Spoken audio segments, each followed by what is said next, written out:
Kodondi, ada nih video seperti ini, boleh nggak kita kasih tanggapan? Lanjut. Anda tidak sedang mengajarkan saya. Saya sedang mengajarkan Anda. Karena Yesus tidak pernah mengatakan kafir. Dalam bahasa Yunani disebut apa? Anda hanya merasa diri betul saja. Tapi bukan, Pak. Yesus dalam bahasa Yunaninya menyebut apa di situ? Saya tidak perlu lagi menyebutkan apapun. Dari awal ini kan saya tidak punya ilmu berarti. Mau Kodondi dulu atau saya dulu kasih tanggapan? Richard dulu aja. Dr. Richard dulu. Nanti baru saya tanggapan. Bagi saya belajar di SD, dari SD Kodondi, bahwa kita tidak boleh mencampur adukan agama satu dan agama yang lain sebenarnya. Ya. Jadi yang kedua, bagi saya apapun kita belajar agama, itu yang paling penting adalah ketika kita belajar agama itu kita mendapatkan kebaikan. Karena fungsinya kita belajar agama itu adalah mendapat kebaikan. Jadi ketika kita belajar agama, tapi kita mendapatkan ketamakan, keserakahan, rasa ingin benar sendiri, rasa ingin menyerang orang lain, gitu ya. Menurut saya cara belajar kita yang kurang. Saya seperti itu. Kodondi, mungkin ada Baik, tanggapan? jadi gini, ini persis sama dengan pembicaraan kita tadi waktu pertama ketemu ya.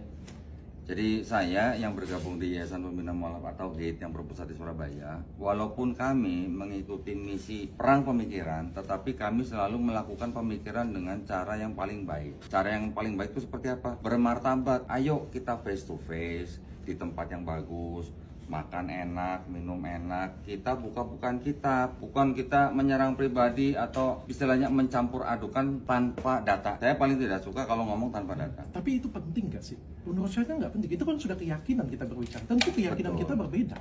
Betul. Jadi gini, ini bukan kita mau istilahnya mempengaruhi orang untuk masuk agama kita, bukan. Iya, maksudnya kayak gini. Sekali lagi ya, ilmu keagamaan saya kan nggak tinggi ya.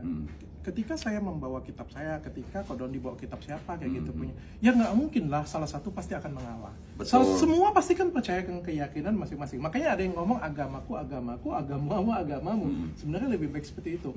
Tidak perlu kita debatkan bersama. Betul. Tapi gini ya, Dr. Richard ini mohon maaf, saya nggak tahu Dr. Richard ini tahu apa enggak. Mungkin kalau kita di lingkungan yang seperti ini mungkin kita tidak terlalu melihat. Tetapi ini mohon maaf, masih ada terjadi teman-teman dari kalangan kekristenan itu yang istilahnya melakukan upaya pemurtatan kepada umat yang sudah beragama. Itu masih ada. Diakuin tidak diakuin itu masih ada, karena saya juga dulu pernah begitu. Jadi karena mungkin ada upaya-upaya seperti itu, teman-teman yang muslim jadi berusaha melakukan pembentengan akidah terhadap umat muslim. Karena melakukan pembentengan, nanti juga yang Kristen ada apologetnya juga melakukan hal yang sama seperti kata begitu. Karena ada pembelaan gitu kan. Setuju. Jadi akhirnya adalah dialog-dialog yang seperti tadi di video itu. Tetapi saya tidak atau kurang setuju dengan cara yang seperti tadi. Karena itu tidak bermartabat. Maksud saya tidak bermartabatnya kalau saya ikut jalan yang begini. Yuk kita ketemu face to face. Yuk apa yang kita mau perdebatkan. Tapi yang paling penting buat kita antara Islam dan Kristen ya, mohon maaf ya Dr. Richard ya. Di dalam Islam dan Kristen yang harus kita cari pertama kali itu bukan perbedaannya, persamaannya dulu. Persamaannya dulu. Dari persamaan itu nanti kalau ada perbedaan baru kita diskusikan. Kalau sudah tidak ketemu ya sudah, lakum dinukum waliyadin. Percaya masing-masing. Dan saling menghargai, saling menghormati. Saya setuju juga kata Kodondi tadi, yang lebih tepat adalah sebenarnya mempromosikan masing-masing. Bukan kayak ya mempromosikan masing-masing itu ya kita ini loh ajaranku, ini ajaran yang ini ajaran yang ini, bukan ini ajaran yang salah.